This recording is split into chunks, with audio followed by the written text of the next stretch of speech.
CPM സംസ്ഥാന secretary MV ഗോവിന്ദനെതിരെ പരോക്ഷ വിമർശനവുമായി കോടിയേരി ബാലകൃഷ്ണന്റെ ഭാര്യ വിനോദിനി. CPMന്റെ ഉന്നത നേതൃത്വം അവഗണിക്കുന്നുവെന്നും കോടിയേരിയുടെ മരണശേഷം തങ്ങളെ നേതാക്കൾ തിരിഞ്ഞുപോലും നോക്കിയില്ലെന്നും വിനോദിനി പറഞ്ഞു. പച്ചക്കുതിര മാസികയ്ക്ക് നൽകിയ അഭിമുഖത്തിലാണ് വിമർശനം. ഉന്നത പദവിയിലിരിക്കുന്ന PB അംഗം ആവശ്യത്തിന് വിളിച്ചാൽ ഫോൺ എടുക്കാറില്ല. പ്രവർത്തകരെക്കുറിച്ചല്ല താൻ പറയുന്നത്, വലിയ ചില നേതാക്കളെക്കുറിച്ചാണ്. അവരൊന്നും ഇവിടെ വരികയും സംസാരിക്കുകയും ചെയ്യണമെന്നല്ല.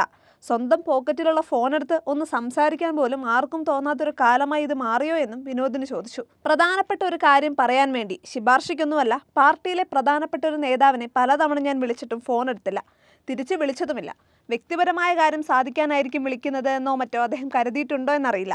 ആഭ്യന്തരമന്ത്രിയും സംസ്ഥാന സെക്രട്ടറിയും പോളിറ്റ് ബ്യൂറോ അംഗവുമായിരുന്ന കോടിയേരിയുടെ മരണം നടന്ന് 4 വർഷത്തിനിടയിൽ തനിക്കുണ്ടായ അനുഭവമാണ് ചൂണ്ടിക്കാട്ടുന്നത്. കുടുംബത്തോടുള്ള സമീപനമാണ് പറയുന്നതെന്നും അവർ പ്രതികരിച്ചു. ആ നേതാവ് പിണറായി വിജയൻ അല്ലെന്നും അദ്ദേഹം വിളിച്ചാൽ ഫോൺ എടുക്കുകയും അപ്പോൾ പറ്റിയില്ലെങ്കിൽ തിരിച്ചു വിളിക്കുകയും ചെയ്യുന്ന ആളാണെന്നും വിനോദിനി വിശദീകരിച്ചു. താൻ ഉദ്ദേശിച്ചത് പോളിറ്റ് ബ്യൂറോ അംഗം കൂടിയായ കേരളത്തിലെ പ്രധാനപ്പെട്ട സ്ഥാനത്തിരിക്കുന്ന ഒരു നേതാവിനെ കുറിച്ചാണ്.